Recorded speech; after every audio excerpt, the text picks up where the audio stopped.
বাবু এবং দুর্ভাগ্যজনকভাবে আমাদের এক উত্তরীয় এবং পুষ্পস্তবক দিয়ে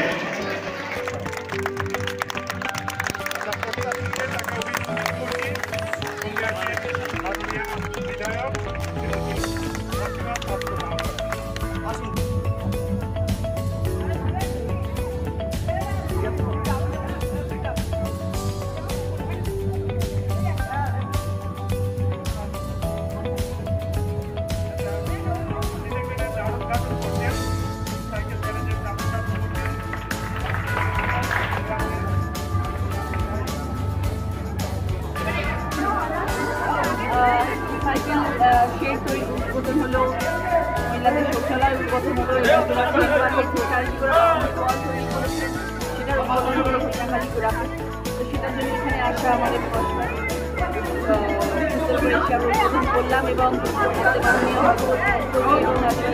থেকে সাইকেল বেশি বলে আজকে আমাদের পাল্লা করে।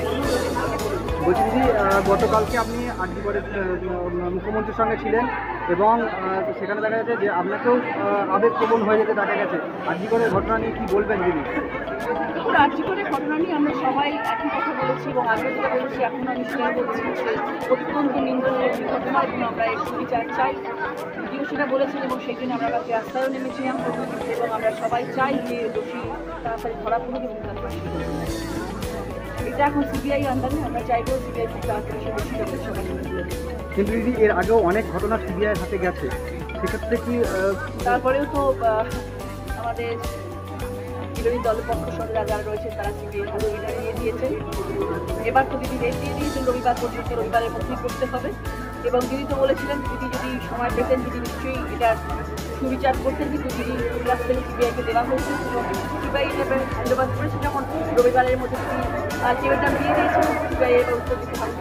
আর বলছি আপনাকে নিয়ে সিপিএম এবং বিজেপি দুজনের নাম বলি, দীক্ষিতা ধর এবং লোকেশ চট্টোপাধ্যায়, তারা কটাক্ষ করেছেন আপনি যে আবেগপ্রবণ হয়েছে কেঁদেছিলেন সেটাকে নিয়ে কটাক্ষ করেছেন। তারা বোঝে না বলে করেছে, তারা এটা জানে না যে একটা মানুষ যখন সত্যিকার সেই বিষয়ে ভাবে এবং চিন্তা করে এবং সেই জিনিসটা চিন্তা ভাবনা করে যখন একটা কথা বলে তখন তার মানুষের চোখ দিয়ে জল বেরিয়ে আসে। আর সব থেকে বড় কথা যে এরকম একটা দুর্ভাগ্যজনক ঘটনা ঘটেছে, এত নিন্দনীয় একটি ঘটনা ঘটেছে, সেটাকে নিয়ে রাজনীতির রং লাগানো হচ্ছে, সেইটা সব থেকে অন্যায় জিনিস যেটা করে চলেছে। সেটার মধ্যে বিজেপি সিপিএম সবাই উঠে পড়ে লেগেছে কোমরে দড়ি বেঁধে যে কে কী করছে সেই দিকে আগে নজর দিচ্ছে। তা না, সেটা না করে যদি আমরা সুবিচারের পেছনে দৌড়াই তাহলে খুব ভালো হবে। আমরা যদি মেয়েটির মা আমার পাশে গিয়ে দাঁড়াই সেটা ভীষণ ভালো হবে।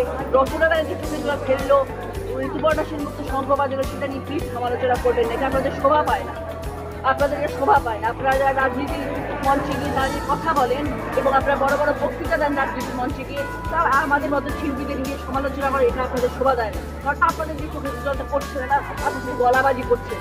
গলাবাজি করে কিন্তু সুবিচার পাওয়া যায় না। সুবিচার পেতে গেলে অন্যায়ের প্রতিরোধ করে দাঁড়াতে হয়। আপনারা গলাবাজি করছেন কোন শিল্পী কী করছে, এটা হচ্ছে আপনাদের কাজ, সেই কাজটা করবেন না দয়া করে। আরজিকরের ঘটনায় পুলিশ এবং আরজিকর হাসপাতালের ভূমিকাটা কিভাবে দেখছেন আপনি? হ্যাঁ, কি বলছেন? আরজিকরের হাসপাতাল এবং পুলিশের ভূমিকা নিয়ে আপনি কি বলবেন? দেখুন, পুলিশ রয়েছে বলেই কিন্তু পুলিশ দুদিনের মধ্যে সেই দোষীকে ধরেছিলেন এবং পুলিশ সব সময়, পশ্চিমবাংলার পুলিশ সব সময় সুবিচার করেন এবং সর্বসময় তারা কাজ করে। তাদেরকে ছোট করে দেখানোর কাজ হচ্ছে বিরোধী দলদের। তারা সবসময় চাইছে পুলিশকে কী করে ছোটো করা যায়। আজকে ডিজিকে মাথা ভেঙে দিচ্ছে, কাল ওই পুলিশকে মারছে, এটা বিরোধী পক্ষে শোভা পায়। এটা আমরা সমর্থন করতে পারি না, করবো না। আমাদের পুলিশের ওপর 100% আস্থা আছে এবং আমরা জানি পুলিশ যদি এটা দায়িত্ব নেয় ঠিক করে বার করবে, কিন্তু পুলিশের উপর দায়িত্বটা দিতে হবে, আস্থা রাখতে হবে।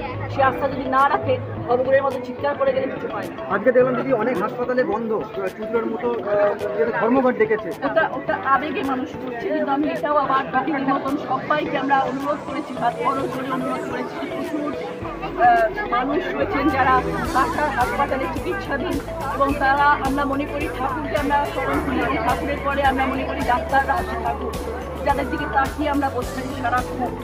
তারা আমাদের জীবন দান করে তাদের দিকে আমরা তাকিয়ে বসে আছি। আমার কাছে লক্ষ লক্ষ ফোন আসছে সব জায়গা থেকে যে দিদি একটু করে ডাক্তাররা এসে আমাদেরকে পরিষেবা দেন।